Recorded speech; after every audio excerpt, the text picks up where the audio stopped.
these are my personal recommendations of things to do if you are visiting Philly from outside the area. So there's certain things that you most people think of they should do when they come to Philly, such as take a picture at the Liberty Bell, which is free.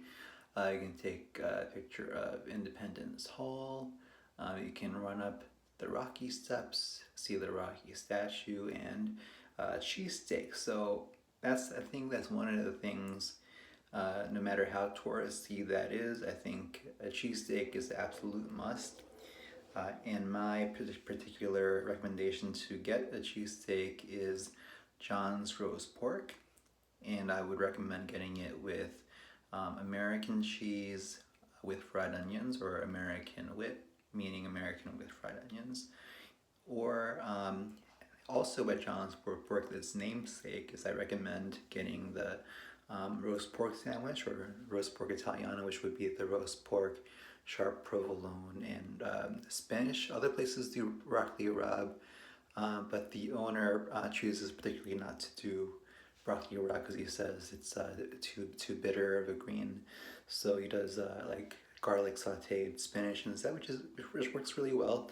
And the pork is very tender and juicy, and it goes really well with the sharp provolone. And then, of course, you have Angelo's Pizzeria, which has recently been sort of like the go-to for a lot of people. Like, it's been really popular at the past few years.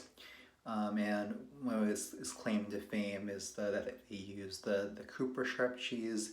And ever since they started doing it, all these other places started doing Cooper Sharp. In a lot of new spots, they do it like the same thing. They do the seeded roll and Cooper Sharp cheese, which personally I'm not a fan of the Cooper Sharp.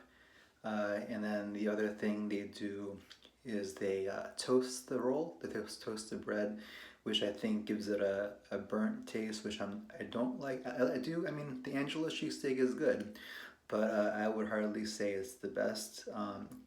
Being that the toasted roll has a burnt taste to it, and I think Cooper Sharp is too sharp or strong of a cheese, I think, for a cheesesteak, because I feel like you want the whole experience. So you want to be able to taste the meat, the cheese, the onions, the roll. And with the Cooper Sharp, especially because they put so much of it on there, it just kind of overpowers everything else. And one of the things that makes a Philadelphia cheesesteak better than anywhere else is because of the local bakeries that make the rolls. So like the rolls themselves are very quality and very it's a tasty roll. It's like kind of crusty on the outside, soft on the inside, and has, I would say, has a good flavor to it. So I think the whole experience of the meat, cheese, onions, and the roll. And the best places use better quality ribeye. John's actually uses loin tail instead, but the best places has like a good, like a juicy, a nice steak in it. Like the cheaper places, they use kind of the frozen steakums kind of type of meat, but the best places they use like fresh, never frozen beef. So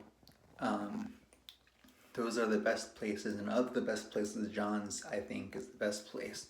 And then the other thing with Italian rolls, therefore, I recommend getting a hoagie, or other places they call it a sub sandwich. Italian deli meats, or deli meats in general, on a long roll. So the best place to get a hoagie, I would say, is Ricci's. Ricci's is very good. And there's also, I can't think of the name, but it's right on the same block as one of the other places I was going to name is Termini Bros Bakery. But on the same block, there's another hoagie spot that does hot sandwiches too, but I forget the name. But anyways, the next place I was going to name is Termini Brothers Bakery for their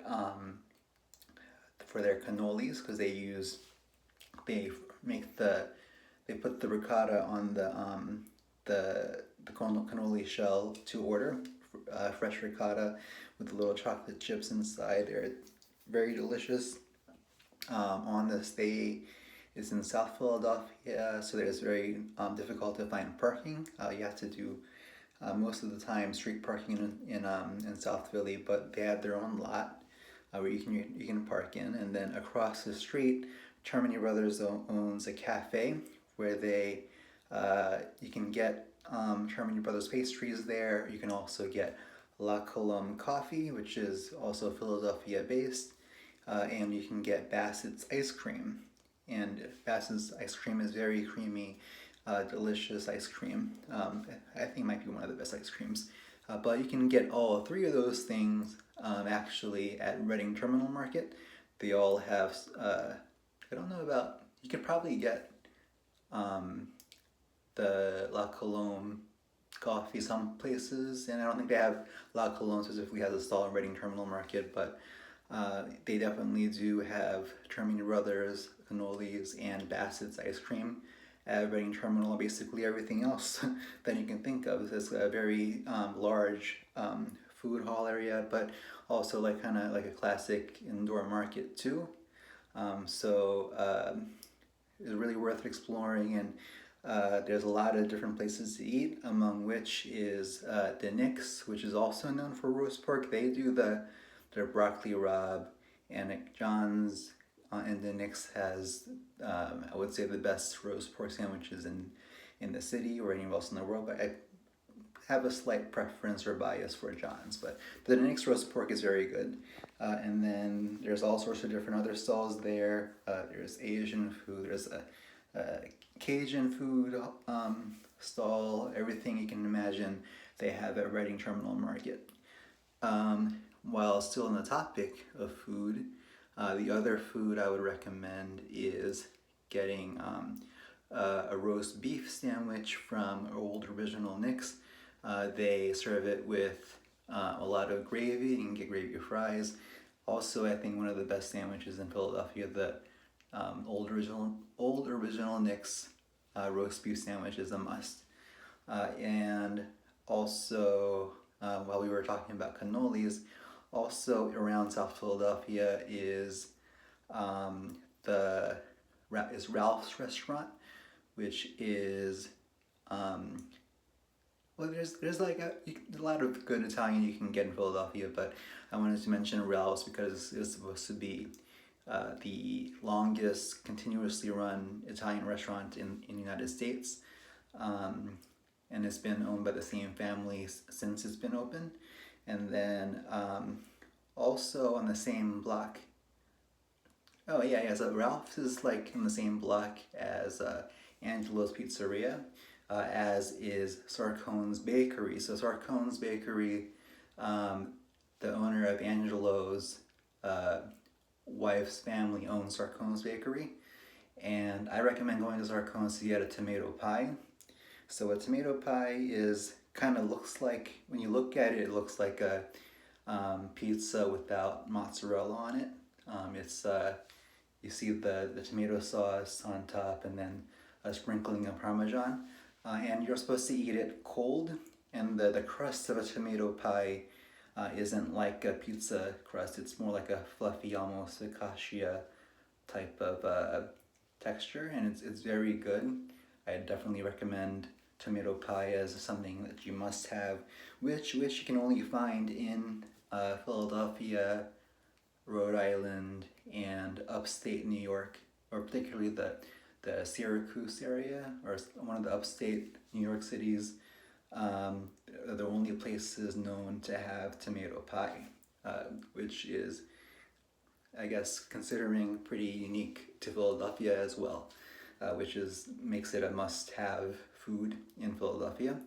And if you're in Philadelphia over the summer, I recommend going to FDR, or Franklin D. Roosevelt Park in South Philadelphia for the Southeast Asian market. So Philadelphia has among the largest Cambodian and Vietnamese populations in anywhere in the United States. Only if like Long Beach, California and Lowell, Massachusetts have a higher percentage of the population that's Cambodian, but Philadelphia is among the cities with the largest Cambodian populations.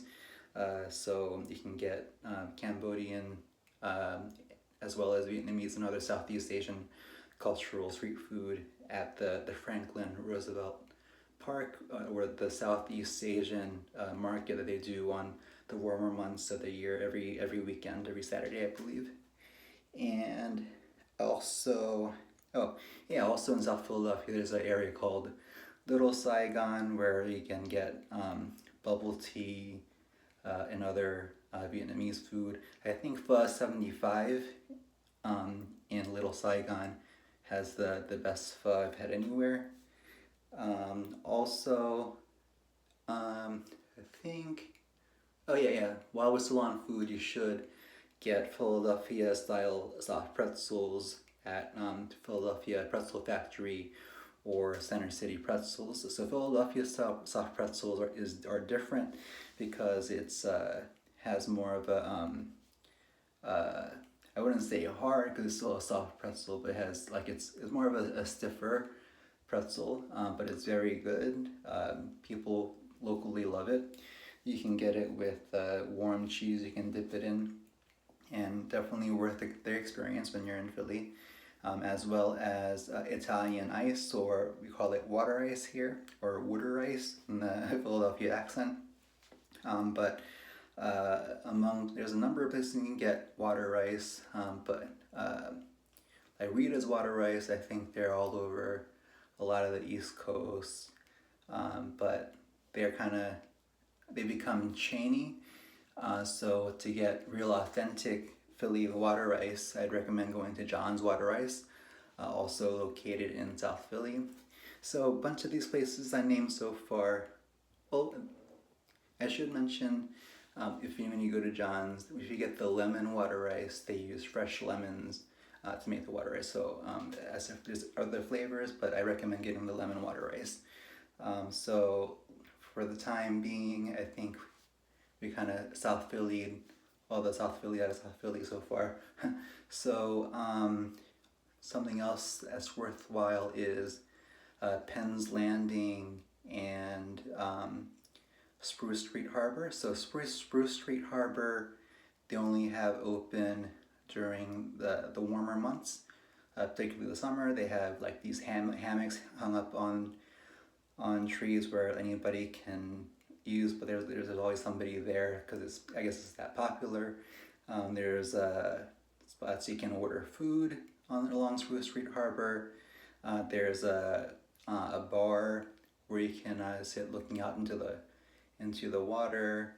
There's arcade games. There's street games like cornhole.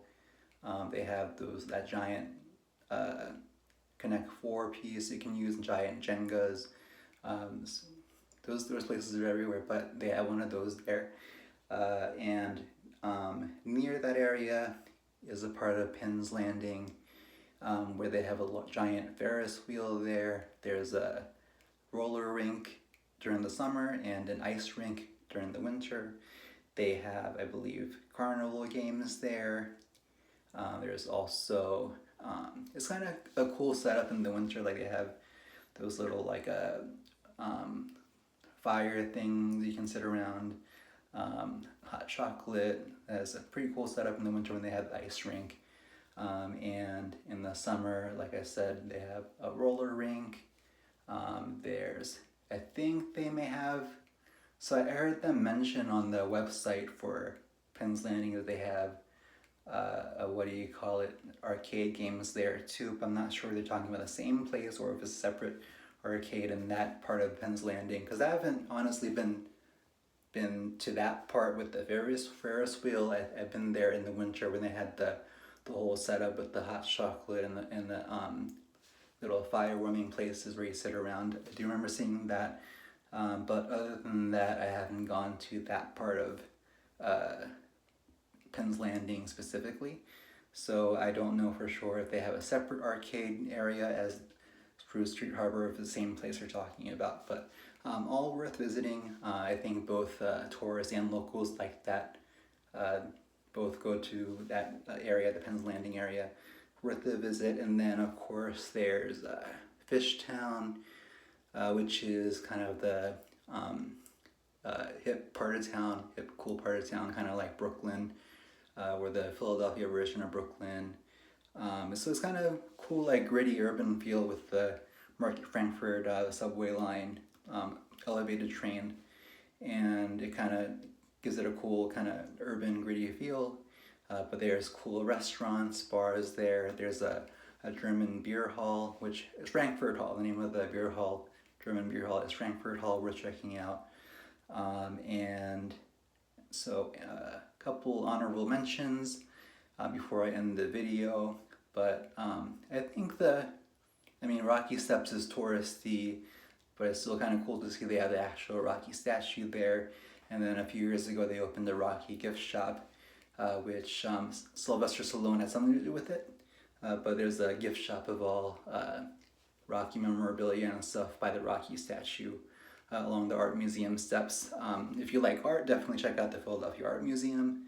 And there's also near there the Rodin Museum, which is another art museum, and the Barnes Museum, also in that same area.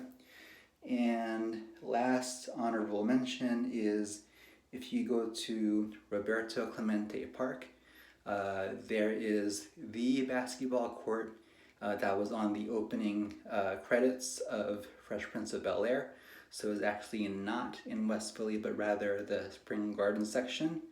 And if you watch the opening credits, there's like this building with like a eagle kind of mural or spray painted there, and that's still there. I think they retouched it up so it looks more updated, but you see the eagle in the same place that it was in the opening sequence. So definitely worth, I don't know, you can try recreating the opening sequence or just take photos. It's pretty cool to see. So that's all I can think of.